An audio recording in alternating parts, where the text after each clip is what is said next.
X-Play, TV's most watched video game show. Today on X-Play, we preview Devil May Cry 4, meet our new protagonist Nero, and unleash some sick combos with Dante. Pro gamer T-Squared drops in with more tips and strategies to keep you alive in Halo 3. Plus, we go head-to-head to break down the controversial lawsuit between Silicon Knights and Epic Games. All this and much more. It's game time.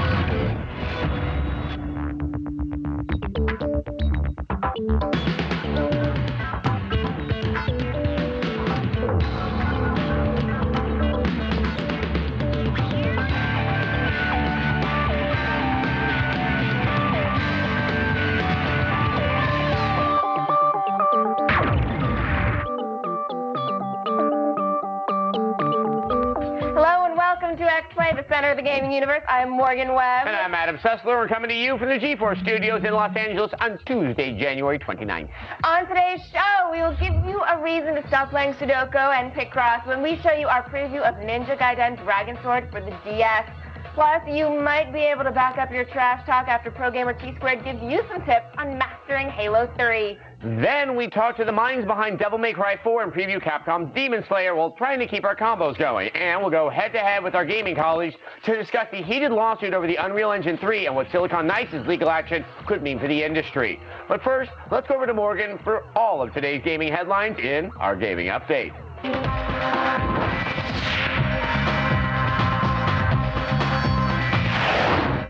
Thanks, Adam. CNET Networks has named Ricardo Torres as GameSpot's new editor-in-chief.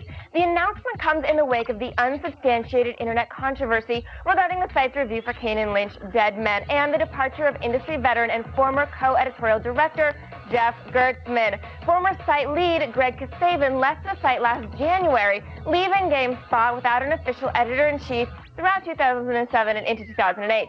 In a recent press release, Ricardo said that he's eager to continue the site's tradition of excellence and is confident the site can move forward into 2008 and set a new industry standard for how video games are covered. Sony has announced an official release date for Gran Turismo 5 Prologue. This PlayStation 3 exclusive will hit store shelves April 17th and will also be available for download via the PlayStation Network. Now, the game is going to cost $40 and will feature 37 cars, 10 different circuits, and best of all, will be playable online. Gamers who purchased a copy of Grand Theft Auto San Andreas that was manufactured before July 20th, 2005, may have come across modified content that eventually became known as hot coffee. As a result of a class action lawsuit, gamers who feel they were offended by this content can request a cash refund in varied amounts up to $35. Now, the amount you receive depends on the details of your original purchase and whether or not you have original store receipt. Who does? Those interested should visit GTAsettlement.com. In following up on the recent Mass Effect controversy, Hal Halpin, president of the Entertainment Consumers Association, is asking Fox News to retract the inaccuracies of their statements. When reached for comment, the ECA told X-Play, quote, "This is nothing new to us, but it is both unfair and inaccurate. And as news media, we believe that falsehoods should be corrected. Fox has an editorial responsibility to correct the story, and it is our hope that they will do so in a timely manner." Later that day, on Fox News, anchor Martha McCullum acknowledged the controversy, saying, quote, "Last week we aired a segment about a video game called Mass Effect. There has been some criticism from the gaming community about the segment," end quote. She then went on to read Cooper Lawrence's New York Times statement, where Lawrence admitted her lack of knowledge in regards to the game and regrets over her comments. McCullum then extended Fox News' standing invitation to BioWare and Electronic Arts to appear on the show. When we contacted Fox News for further comment, they only reiterated their invitation to the parties involved. It is worth noting that some of the misstated facts on the Fox News segment did not originate with Mrs. Lawrence. Be sure to visit us at g4tv.com/xplay, where you'll continue to find all of today's up-to-the-minute video game news. Now let's go over to Adam, who is patiently waiting to show us a stealthy new handheld game. Thank you, Morgan. Well, most people would agree that ninjas are really fun, but it's a bummer that they don't come in tiny travel size. You know, all that's about to change as Ninja Gaiden comes to the DS. Who says deadly things don't come in small packages? Check out this preview of Ninja Gaiden Dragon Sword.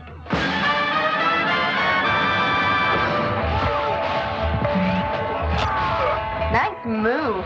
Damn, Ninja, how'd you do that? On a DS. That's right, it's Ninja Gaiden Dragon Sword, and it's on the Nintendo DS. Before you expectorate in the general vicinity of anybody that might reduce the lightless fabric of gaming's reigning ninja, realize that Dragon Sword is no paltry port. In order to bring the complexity of Gaiden's combat engine to the handheld, Team Ninja decided to ask for your help. So grab your sword, or in this case, your stylus. Difficulty ramps up at a satisfying pace as you develop your skills to face different sets of adversaries and bosses. Backgrounds are pre-rendered, but characters themselves are in 3D and move around each other with involving depth. As we mentioned before, gameplay is stylus heavy. Place and hold it on the screen to guide your hero's movements. Naturally, the game's realm is filled with all manners of eccentric advice and gift giver. As you acquire Ryu's Nimpo magic, you'll need to trace an on-screen letter to trigger it. Throw shuriokens by tapping on that living part of the screen you need dead. There's even a section with a sleeping guy you'll need to jar awake by saying something into the DS mic. Very clever, Ninja. We look forward to your red balloon sometime in the spring. Coming up on X-Play, don't miss our preview of Devil May Cry 4. Then, get out your briefs. We go head-to-head to talk about the Silicon Knights lawsuit. Plus, we take some batting practice and preview MLB 08. Stay tuned.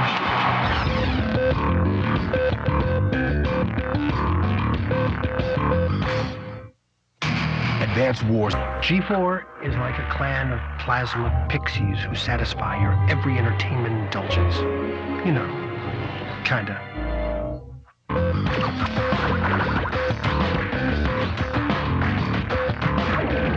Why do you think the EverQuest didn't make it as big as World of Warcraft? They came out a week apart. EverQuest had a bigger fan base. Welcome back to X-Play, and thank you for your question. It's a good question, but I think it comes down to WoW is just that much more accessible. Or it had like a new name, but you didn't think you were just going to get bogged down by the players who've been playing for 15 years. It can't even be that long. But it was a new thing, and everyone's like, I can get into this. And it looked really good, and I think that leads to the fact that why so many women like to play the game is it doesn't look like a Frankfurt Z. It's a little more open to everyone. Well, if you are sick of being target practice for your friends, you might want to listen up. Pro Gamer T Squared is back with some more tips on Halo 3.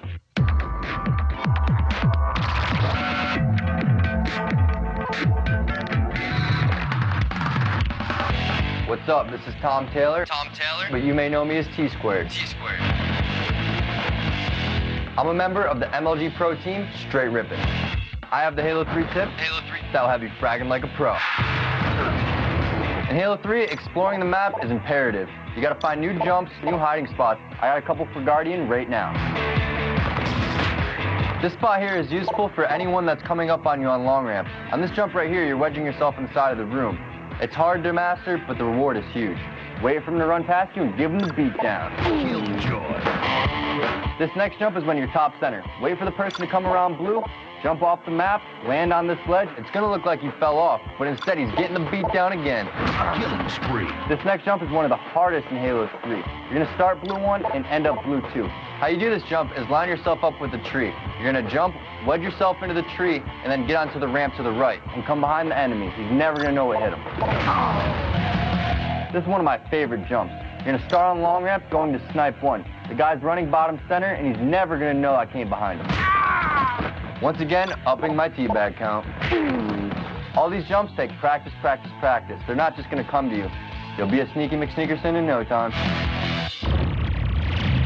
In case you haven't already heard, Dante's out and Nero is in. And no, I'm not talking about fashion. I'm talking about Devil May Cry 4. Find out what other surprises are in store for our Hack and Slash fans in this preview. We recently got a chance to speak with developer Hiroyuki Kobayashi about the newest installment in the Devil May Cry series. In this game we have a new hero. His name is Nero, and in addition to the sword and gun gameplay that we've had in the series up until now, he also has a third action that he can use, and that is the Devil Bringer. The Devil Bringer is Nero's demonic right arm, and there are a lot of different things he can do with this arm. Like he can grab things that are far away from him, and he can also use it to move around certain parts of the various levels in the game. As the story goes along, one of the things that Nero is able to do is he was able to bring out his demonic form. Unlike Dante's Devil Trigger, his appearance itself doesn't change, but this demon appears behind him, and this allows him to do double attacks. And even though Dante isn't the star of the game, he hasn't been forgotten. Early on in the game, he first appears as an enemy, and as Nero you have to fight him, but as the story goes on you understand what he's doing in Fortuna, and then later on in the game you change to play as Dante. And he's still got some moves. Dante has 3 special weapons. The first weapon I'll tell you about is Gilgamesh. It's a weapon that allows Dante to do a bunch of martial arts moves. The second weapon is called Lucifer. This is a really cool weapon that allows Dante to shoot these swords out into the air, and they hang in the air, or you can stick them in enemies, or you can have them hang around. The third weapon that we have is called Pandora. When you're carrying it, it looks just like a regular suitcase, but actually it can change into a bunch of different weapons. And there's more new content than you can shake a devil bringer at. In the current game market, you really have to do something, bigger and better than things we've done before. It was important that this game was accessible to all walks of gamers. People who are good at games, people who are bad at games, people who are new to the series, and people who are fans of the series. I think everyone will have something to enjoy. So stay tuned for Devil May Cry 4. It's an equal opportunity game. When X-Play comes back, we go head-to-head to analyze the Silicon Knights legal action. And then we've got a preview of MLB 08 on deck.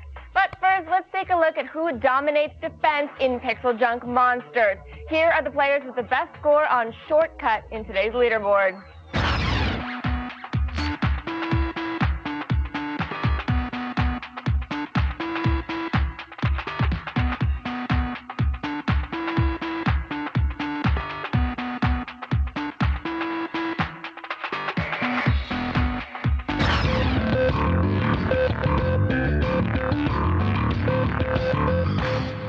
Want a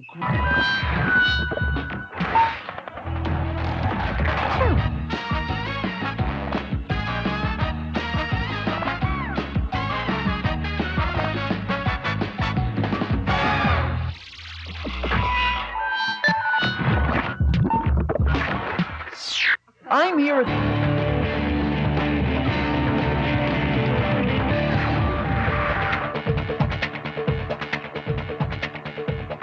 Welcome back to X-Play. As you may know, back in July, a lawsuit was filed by Silicon Knights, developers of the game 2 Human, against Epic Games, creators of the Unreal Engine and developers of Gears of War. Due to the widespread application of this engine throughout the industry and the potential impact this case could have, we thought we'd shed a little light on the subject. Get ready to go head-to-head.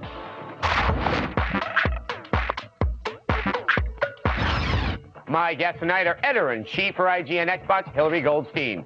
Also joining us, Executive Editor for Electronic Gaming Monthly, Shane Bettenhausen. Well, welcome, gentlemen. Thanks for joining us.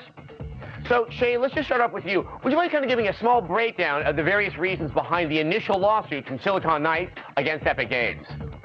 Well, Silicon Knights licensed the Unreal Engine 3.0 tech from Epic, and they spent a lot of money on it. And they were developing the game 2 Human, and they realized the engine was not complete.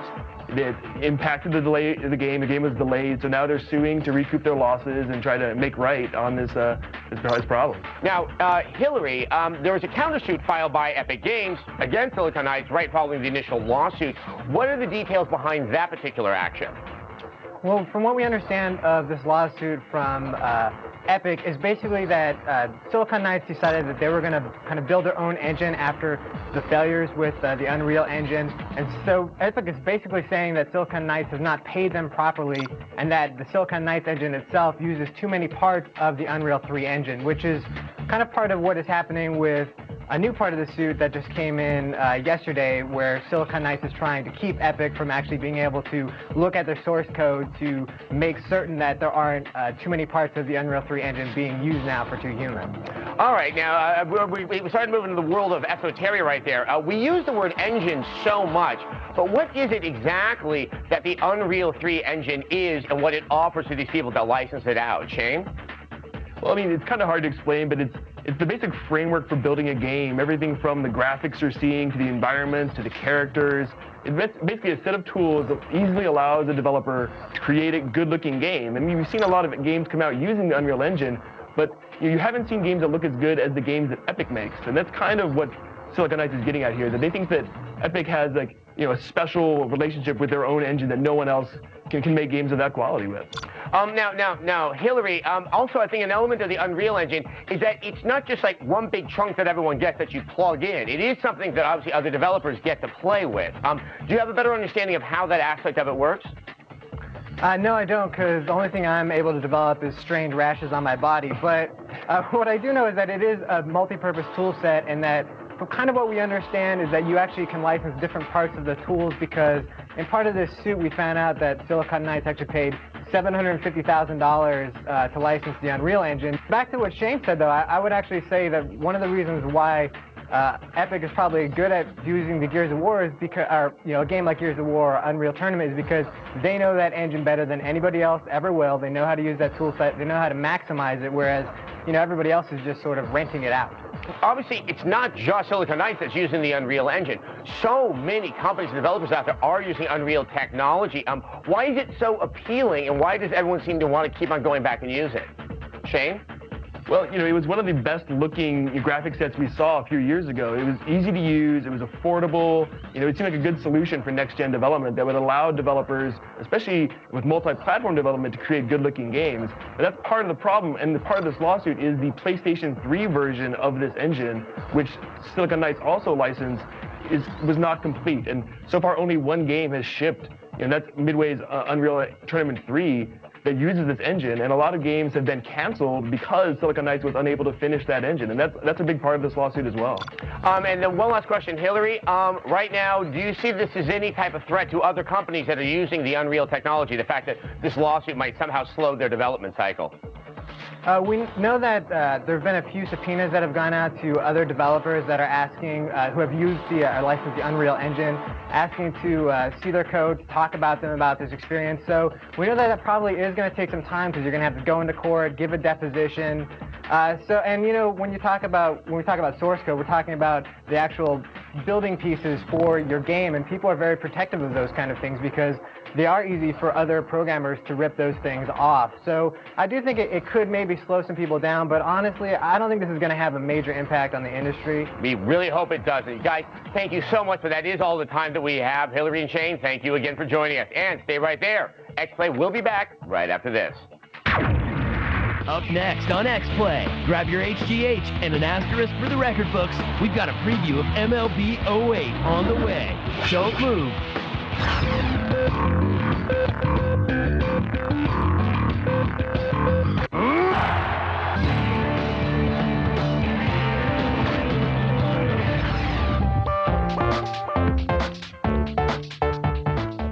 Welcome back to X-Play. Winter is a wasteland for baseball fans.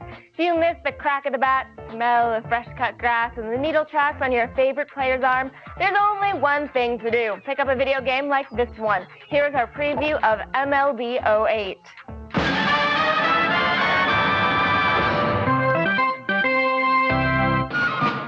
The week before Super Bowl. Sports fans are football crazy, and that makes this the perfect time to check out the latest baseball extravaganza, MLB 08, The Show. This ball is a home run. I don't want to say where we obtained this preview, but let's just say a, quote, New York Mets clubhouse attendant, unquote, slipped it into my bag. No questions asked. Baseball games rarely change all that much from year to year, but we hear MLB 08 The Show is going to be even deeper than previous games in the series. You get special bonus points for consistent hitting. The higher-ups call it a progressive batting performance. Over the wall, home run. And if you fall into a slump, or if you're Nomar Garcia-Parra, a 3-year slump, penalties will come your way. Nice play for the first down. And just like 07, the announcing is the same, led by the colorful Rex Hudler. As you are so fond of saying, yeah! Rex Hudler, as you all know, was arrested at a Kansas City airport because he had a little bit of leafy green on his person, prescribed, of course, by a doctor. Time to ask for a new rock. MLB 08 The Show is slated to testify before Congress in just a few months. We'll tell you even more about this field of dreams then. And it's going to be a home run. And then, and only then, will there be joy in Mudville. This one had more than enough to get out of here. If hunting big game in Cabela's African safari just isn't cutting it anymore, you might want to think about a more formidable foe, like raptors. Turok will be unleashed into stores on February 5th, but we have the latest trailer for you now.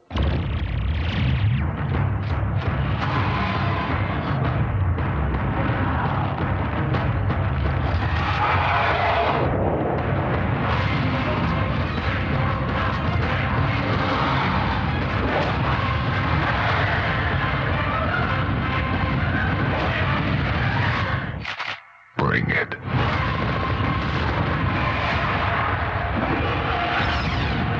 Make sure to tune in this Friday when we'll have our review of Turok. Now, we are out of time today, but we'll be back tomorrow at 8 p.m. with an all-new show. If you love shooting hoods and keeping your multiplier up, then tune in for our exclusive hands-on demo of The Club. Plus, Kristen Holt will come by with a cheat that will help you finally find all those pesky flags in Assassin's Creed. I need that cheat. And we'll have a review of Res HD, as well as sit down with the game's mastermind, Tetsuya Mizuguchi. And be sure to join us this February when we head up to San Francisco to bring you 5 days of on-site coverage from the Game Developers Conference. X-Play will be there to get you every detail on the latest innovations at gaming's first big event of the year. We're going to have exclusive interviews, breaking news, and all the highlights of the keynote. So, to get the inside track on GDC, tune into X-Play starting February 18th, only on G4. It's going to be cold up there. It is, but it's going to be great. Lots of games, and we're going to see you tomorrow at 8 p.m.